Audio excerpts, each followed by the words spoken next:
Welcome back to dream English with Bhavana. आप सबका फिर से स्वागत है आपके अपने YouTube channel dream English with Bhavana में। वीडियो को एंड तक ज़रूर देखिएगा और जिसको मेरी वीडियो अच्छी लगती है प्लीज़ लाइक और सब्सक्राइब करते रहिए। तो आज का हमारा टॉपिक है यूज़ ऑफ द, मतलब आज हम पढ़ने वाले हैं आर्टिकल द का यूज़। इससे पिछली वीडियो में हमने आर्टिकल ए और एन पढ़ा था। आज हम पढ़ने वाले हैं यूज़ ऑफ द। तो चलिए देखते हैं यूज़ ऑफ द। आगे बढ़ने से पहले मैं माफ़ी चाहूँगी कि वीडियो थोड़ी लेट आई है, बिकॉज़ थोड़ी सी तबीयत ख़राब थी, उस चक्कर में मैं वीडियो नहीं बना पाई। उसके लिए माफ़ी, आई अपोलोजाइज़। तो चलिए आज का टॉपिक पढ़ते हैं। आज से मैं आपको जो हमारा अल्टरनेट डेज पे आपको वीडियोज़ मिलती है वो मिला करेगी। अगर आपके कोई और वीडियो पर्टिकुलर टॉपिक पे वीडियो चाहिए तो कमेंट बॉक्स में ज़रूर बताइएगा। वैसे मैं 2 टाइप की वीडियोस डालती हूँ, एक ग्रामर पे और एक बेसिक इंग्लिश स्पोकन पर। तो चलिए बढ़ते हैं हमारे यूज़ ऑफ द के पहले रूल पर। तो हमारा पहला रूल ये कहता है कि हम द का यूज़ कहाँ करते हैं। तो हम द का यूज़ करते हैं जब हम किसी बॉडी पार्ट यानी कि किसी भी आँख, नाक, किसी भी चीज़ की बातें करते हैं सेंटेंस के अंदर, तो हम उससे पहले द आर्टिकल का यूज़ करते हैं अगर वहाँ पे कोई पजेसिव एडजेक्टिव नहीं है। पजेसिव एडजेक्टिव होता है जब हम किसी चीज़ पे मतलब ये बताते हैं किसका हाथ किसका पैर। अगर हम नॉर्मली बोले हाथ पैर पे, मुंह पे, इस पे, उस पे, तो हम द का यूज़ करते हैं। अगर मैं ये बात बोलूँ कि मैंने उसके माथे पर किस की, तो आई किस ऑन हर फोरहेड, तो हर लगा दिया तो वहाँ पे दा नहीं लगाएंगे, ऑन हर दा फोरहेड नहीं लगाएंगे, ओनली हर लगाएंगे। अगर मैं ये बोलूँ कि मैंने माथे पे किस की, तो आई किस ऑन द फोरहेड लगाएंगे, क्योंकि हमने बताया नहीं कि हमने किसके माथे पे किस की है। तो हमने यहाँ पे पजेसिव एडजेक्टिव का यूज़ नहीं किया, इसलिए हम द का यूज़ करेंगे। अगर हम पजेसिव एडजेक्टिव का यूज़ करेंगे तो हम द का यूज़ नहीं करेंगे। एक बार इसको एग्जांपल देखते हैं, आपका और अच्छे से क्लियर हो जाएगा। जैसे ही pulled him by leg, he pulled him by leg, उसने उसको टांग से खींचा, उसने उसको टांग से खींचा। यहाँ पे उसने ये नहीं बोला उसने उसको उसकी टांग से खींचा। अगर उसने बोला होता उसकी टांग तो बाय हिज लेग होता, बट यहाँ पे हिज नहीं लगाया हमने, तो हम क्या लगाएंगे, दा लगाएंगे। तो ही pulled him by the leg, तो यहाँ पे क्या लगाया हमने, दा लगाया। हम दा की जगह हम ये बोल सकते हैं हिज लेग, हर लेग, अगर वो लड़की की बात हो रही थी। तो यहाँ पे हमने पजेसिव एडजेक्टिव का यूज़ नहीं किया और बॉडी पार्ट का यूज़ किया है, तो हम यहाँ पे द आर्टिकल का यूज़ करेंगे। फिर हम देखते हैं हमारा सेकंड रूल। जब भी हम किसी हॉस्पिटल, स्कूल, कॉलेज, जेल, मंदिर, मस्जिद, किसी भी ऐसी जगह की बात करते हैं तो हम द का यूज़ करते हैं अगर हम उसके प्राइमरी यूज़ का बात नहीं करते। जैसे हॉस्पिटल है, हॉस्पिटल किस लिए होता है, मरीजों के लिए होता है, ट्रीटमेंट करने के लिए। टेम्पल किस लिए होता है, मंदिर में पूजा करने के लिए। स्कूल क्या होता है, पढ़ने जाने के लिए। कॉलेज क्या होता है, पढ़ने के लिए। जेल क्या होती है, कैदियों को कैद करने के लिए। अगर हम इनके अलावा कोई और किसी वजह से जाते हैं हॉस्पिटल में, टेम्पल में या किसी और चीज़ के लिए, तो हम द का यूज़ करेंगे, अदरवाइज नहीं करेंगे। अगर मैं बोलूँ मैं अपना चेकअप कराने हॉस्पिटल जा रही हूँ तो द का यूज़ नहीं करूँगी, क्योंकि हॉस्पिटल में जाते ही चेकअप कराने के लिए हैं। अगर मैं ये बोलूँ मैं हॉस्पिटल में अपनी फ्रेंड से मिलने जा रही हूँ, तो ये मैं हॉस्पिटल का प्राइमरी काम नहीं है मिलना, तो मैं द लगाऊंगी। टेम्पल में मैं पूजा करने जाऊंगी तो द का यूज़ नहीं करूँगी, सिंपल बोलूँगी आई गो टू टेम्पल। अगर मैं ये बोलूँ कि मैं मंदिर में अपनी फ्रेंड से मिलने जा रही हूँ या मंदिर में मैं गाना गाने जा रही हूँ या कुछ और करने जा रही हूँ जो उसका प्राइमरी काम नहीं है, तो मैं द का यूज़ करूँगी। स्कूल में अगर बच्चा पढ़ने जाएगा तो वो बोलेगा आई गो टू स्कूल। अगर उसके पेरेंट्स स्कूल जाएंगे उसके टीचर से मिलने या पेरेंट्स मीटिंग में, तो वो बोलेंगे टू द स्कूल, क्योंकि वो वहाँ पे प्राइमरी काम के लिए नहीं जा रहे, वहाँ पढ़ने नहीं जा रहे, ना पढ़ाने जा रहे, वहाँ वो पेरेंट्स मीटिंग अटेंड करने जा रहे हैं। तो उसी प्रकार जो उसका प्राइमरी काम है, जैसे हॉस्पिटल का, टेम्पल का, स्कूल का, जेल का, जो उनका प्राइमरी काम है उसके लिए जाएंगे, तो हम दा का यूज़ नहीं करेंगे। उसके अलावा किसी और काम के लिए जाएंगे जो वहाँ का प्राइमरी काम नहीं है, जैसे स्कूल में बच्चे के पेरेंट्स जा रहे हैं तो वो बोलेंगे we are going to the school, क्योंकि वो स्कूल में पढ़ाने या पढ़ने नहीं जा रहे, वो मिलने जा रहे हैं टीचर से। तो अगर हमारा प्राइमरी काम होगा तो हम दा का यूज़ नहीं करेंगे, और बाकी हम किसी और पर्पज़ से जाएं तो हम दा का यूज़ करेंगे। देखते हैं example. He has gone to the hospital to visit a friend where he is employed. इसने क्या बोला है कि वो हॉस्पिटल गया, किससे मिलने? अपने एक फ्रेंड से मिलने। विजिट का मतलब होता है किसी से मिलना। तो he has gone to the hospital बोला क्योंकि वो फ्रेंड से मिलने जाता है जो वहाँ पर काम करता है। ठीक है, तो ये क्या हो गया, जब हमारा प्राइमरी काम के लिए हम ना जाकर किसी सेकेंडरी काम के लिए उस जगह जाते हैं तो हम दा का यूज़ करते हैं, अदरवाइज हम दा का यूज़ नहीं करते। इस टाइप के क्वेश्चन एसएससी में बहुत ज़्यादा पूछे जाते हैं। वहाँ पे दा लगाते हैं वहाँ पे जहाँ दा नहीं लगाना होता है, और जहाँ लगाना होता है वहाँ नहीं लगाते। जैसे यहाँ पे बोला he has gone to hospital to visit a friend where he is employed, तो यहाँ बता रखा है ऑलरेडी कि वहाँ पे वो काम करता है, तो यहाँ पे हम दा लगाएंगे क्योंकि हम मिलने जा रहे हैं। तो हमारा नेक्स्ट रूल है कि जब भी हम किसी नाउन को यूनिक बताते हैं, मतलब ऐसी कोई चीज़ जो यूनिक हो, दूसरी कोई हो ही ना, जब हम उन चीज़ों को यूज़ करते हैं सेंटेंस के अंदर तो उससे पहले हम आर्टिकल दा का यूज़ करते हैं। कोई भी चीज़ जो यूनिक हो वैसी कोई दूसरी चीज़ ना हो, किसी की यूनिकनेस मतलब उसी की विशेषता बताने के लिए हम ऐसे शब्दों के लिए साथ हम दा का प्रयोग करते हैं, जैसे कि सन, मून, स्काई, अर्थ, इक्वेटर। क्या है, ऐसे दूसरे नहीं है, तो इन सब के आगे क्या लगेगा? दा लगेगा। The sun, the moon, the sky, the earth, the Ecuador या इक्वाटर। तो ये क्या है? यूनिक है, इनके जैसा दूसरा कोई चीज़ नहीं है। जब हम किसी की विशेषता बताते हैं, मतलब किसी की यूनिकनेस बताते हैं जो सबसे अलग है, उसके साथ हम दा का प्रयोग करते हैं। जब भी हम कभी ओनली या ऑर्डिनल नंबर होता है जहाँ पे हम जैसे कि first, second, third, 10th, 5th, ये क्या है? ऑर्डिनल नंबर्स बोलते हैं उनको। ऐसे शब्दों का प्रयोग करते हैं तो भी हम दा का यूज़ करते हैं, ओनली के साथ भी और ऑर्डिनल नंबर जैसे कि फर्स्ट, सेकंड, थर्ड, फोर्थ, इनका क्या यूज़ करते हैं? हम आर्टिकल दा का प्रयोग करते हैं। जैसे second example is not correct, हमने बोला जो दूसरा एग्जाम्पल है वो सही नहीं है, वो करेक्ट नहीं है, यानी कि वो रॉन्ग है। तो यहाँ पे हमने जो सेकंड लगाया ये क्या हो गया? एक ऑर्डिनल नंबर हो गया, तो हम इसके आगे क्या लगाएंगे? दा का यूज़ करेंगे। The second example is not correct, ये सही होगा हमारा, क्योंकि हमने अभी बताया कि हमारे ऑर्डिनल नंबर और ओनली से पहले हम दा का यूज़ करते हैं। तो हमारे एग्जाम्पल में सेकंड से स्टार्ट कर रखा था, उसके आगे दा का यूज़ नहीं कर रखा था, तो ये हमारा क्या हो गया? गलत हो गया। इसके पहले हमें क्या लगाना पड़ेगा? दा लगाना पड़ेगा।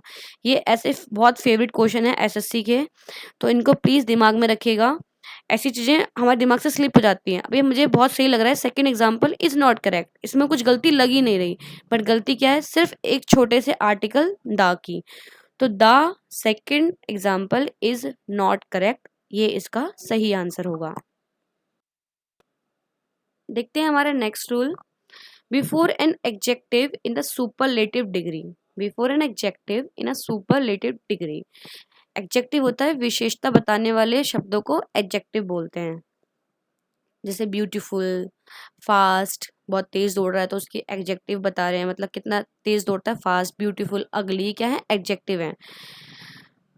तो इनकी जो सुपरलेटिव डिग्री होती है, मतलब एक होता है गुड, एक होता है बेटर, एक होता है बेस्ट। तो जो बेस्ट होता है उसको बोलते हैं सुपरलेटिव डिग्री, मतलब उससे अच्छा कुछ नहीं, हम उसको सब में सर्वोपरि बताते हैं, उसके लिए हम सुपरलेटिव डिग्री का यूज करते हैं। For example, Mahesh is tallest boy in the class. जो महेश है वो अपनी क्लास में सबसे लंबा है। इसका मतलब क्या है, उससे लंबा क्लास में और कोई नहीं है, मतलब वो ही सबसे सर्वोपरि लंबा है। तो ये क्या हो गई, उसकी सुपरलैरिटी हो गई, मतलब उससे ऊपर अब कोई नहीं है क्लास में लंबा। तो इसके साथ हमारा क्या लगेगा, दा लगेगा। तो Mahesh is the tallest boy in the class, क्योंकि हमने सुपरलेटिव डिग्री के साथ दा का यूज करते हैं, आर्टिकल दा का यूज करते हैं। सुपरलेटिव डिग्री होती है जब हम किसी को सबसे सर्वोपरि बताते हैं, जिसके भी हम बात करें, जैसे इन द क्लास में सबसे लंबा कौन है, महेश है, उससे ऊपर अब कोई है ही नहीं लंबा। तो क्या हो गया, वो सबसे सुपीरियर हो गया लंबाई में। तो इसलिए हम उसके टॉलेस्ट से पहले दा लगाएंगे। जैसे मैं बोलूं Radha is most beautiful girl in the class या इन द वर्ल्ड, तो हमने कंपैरिजन कर लिया कि दुनिया में उससे ऊपर कोई सुंदर है ही नहीं, तो हम क्या लगाएंगे, इज द मोस्ट ब्यूटीफुल। तो दा लगाना पड़ेगा क्योंकि हम सुपरलेटिव डिग्री का यूज कर रहे हैं। होप आपको समझ में आ गया होगा ये रूल। नेक्स्ट देखते हैं, जब भी हम कंपैरेटिव डिग्री, मतलब जब हम किसी दो लोगों में कंपैरिजन करते हैं, मतलब अंतर करते हैं, तो उसके साथ भी हम दाग का यूज करते हैं, लेकिन जब हमें दो में से किसी एक को बताना हो। जैसे एग्जांपल देखते हैं इसे, Neetu is more beautiful of the two girls in the class. मतलब जो नीतू है वो उन दो लड़कियों से ज्यादा सुंदर है। तो Ritu is more beautiful of the two girls in the class. जो क्लास में दो लड़कियां हैं उनमें जो नीतू है वो ज्यादा ब्यूटीफुल है। तो इसके लिए क्या होगा, Neetu is the more beautiful of the two girls in the class. समझ में आया। जब भी हम दो लड़कियों के साथ या दो में से किसी एक को अच्छा बताएंगे तो उसके लिए हम उसकी कंपैरेटिव डिग्री से पहले भी हम दा का यूज करेंगे। लेकिन अगर बाद में ऑफ द टू गर्ल्स आएगा या ऑफ द टू बॉयज, मतलब जब भी हम दो में से चुनेंगे तब, ऐसे नहीं आएगा कि Rahul is better than Mohan, तो इसमें नहीं आएगा दा। जब हम ऑफ द टू मतलब किसी दो में से चुनेंगे एक को, तब हमारा कंपैरेटिव डिग्री से पहले द आर्टिकल का यूज होगा। With certain executive indicating nationality, जब हमारे कुछ एग्जेक्टिव हमारी नेशनैलिटी शो करें, मतलब इंडिया बोलने से क्या हो गया, इंडिया हो गया, मतलब देश का नाम हो गया। बट अब मैं इंडिया के आगे दा लगा दूंगी तो क्या हो गया, द इंडिया, यानी कि इंडिया में रहने वाले लोग। जैसे एग्जाम्पल, द स्पेनिश, मतलब स्पेनिश पीपल, मतलब जो स्पेन में लोग रहते हैं उनके लिए हम क्या यूज करेंगे, द स्पेनिश, यानी कि स्पेनिश लोग। फॉर एग्जाम्पल, द इंग्लिश, मतलब जो इंग्लैंड में लोग रहते हैं या इंग्लिश बोलने वाले लोग, उनको क्या बोलेंगे, द इंग्लिश। अगर हम ओनली इंग्लिश बोलेंगे तो हो गई लैंग्वेज। अगर हम उसके आगे दा लगा देंगे तो मतलब क्या हो गया, इंग्लिश बोलने वाले लोग या इंग्लैंड में रहने वाले लोग। द डच हो गया, जो डच में रहते हैं वो लोग। चाइनीज, द चाइनीज मतलब चाइना में रहने वाले लोग या चाइनीज बोलने वाले लोग। मतलब हम क्या बता रहे हैं, नेशनैलिटी बता दी हमने एक तरीके से। द स्पेनिश तो हो गया देश का नाम, दा लगाते क्या हो गया, हमने नेशनैलिटी बता दी, मतलब स्पेनिश बोलने वाले लोग या स्पेन में रहने वाले लोग। समझ में आ गया। हमारा रूल नंबर 8 हो गया, जब हम किसी नाउन को, मतलब नाउन मतलब कोई भी चीज, नाम, कोई सी भी चीज का नाम, चाहे वो वस्तु हो, स्थान हो, व्यक्ति हो, कुछ भी हो, जब हम उसको स्पेशल एम्फेसाइज दे, मतलब एम्फेसाइज मतलब होता है जोर देना, जब हम किसी पे स्पेशल जोर देते हैं तो भी हम द आर्टिकल का यूज करते हैं। जैसे, this is the novel I am talking about. This is the novel I am talking about, मतलब क्या बोला उसने कि ये वही नोबल है जिसके बारे में मैं बात कर रहा हूँ, ये वही नोबल है जिसके बारे में मैं बात कर रहा हूँ, मतलब स्पेशल एम्फेसाइज दे दिया। ये कोई भी आम नोवेल नहीं है, ये ऐसी कोई भी नोवेल नहीं है, ये वही वाली नोवेल है जिसके बारे में मैं बात कर रहा हूँ। क्या हो गया, हमने स्पेशल बना दिया इस नोवेल को। अभी नोवेल कोई भी आम नोवेल नहीं हुई, ये वही नोवेल होगी जिसके बारे में बात कर रहा हूँ मैं। होप आपको समझ में आ रहा होगा। अगर आपको वीडियो अच्छी लग रही है तो प्लीज़ प्लीज़ प्लीज़ लाइक और सब्सक्राइब करते रहिए। देखते हैं हमारा नेक्स्ट रूल। किसी प्रॉपर मतलब नेम के आगे, वो भी किसी वेल नोन बुक, मतलब कोई बहुत फेमस बुक के नाम के पहले, या कोई सेक्रेट बुक मतलब धार्मिक ग्रंथ वगैरह जो होते हैं उनके नाम से पहले हम दा का यूज करते हैं। जैसे the Gita, the Mahabharata, the Quran, the Ramayana, या कोई भी ऐसी फेमस वेल नोन बुक, उसके आगे हम दा का यूज करते हैं। लेकिन इसमें एक एक्सेप्शन होता है। अगर हम महाभारत के नाम के आगे उसके राइटर का नाम लिख दें, जैसे या रामायण के आगे लिख दें जैसे वाल्मीकिज रामायण, तो वाल्मीकिज द रामायण नहीं होगा, वाल्मीकिज रामायण होगा, क्योंकि हमने बोला वाल्मीकि की रामायण। यहाँ पे रामायण नहीं बोला ओनली। अगर हम ओनली रामायण बोलेंगे तो हम दा का यूज करेंगे। अगर इनके नाम के पहले राइटर का नाम यूज लगा लेंगे तो हम दा का प्रयोग नहीं करेंगे। समझ में आ गया? किसी धार्मिक ग्रंथ से पहले या कोई बहुत फेमस बुक के नाम से पहले नाम के साथ हम दा का प्रयोग करते हैं, अगर राइटर के नाम के साथ नहीं दे रखा नाम तो। कुछ कंट्रीज, वैसे तो हम किसी कंट्री के आगे, किसी स्टेट के आगे दा का यूज कभी नहीं करते। हम हमेशा ये बोलते हैं आई लिव इन दिल्ली। ये नहीं बोलते I live in the Delhi, हम बोलते हैं I live in India, not in the India.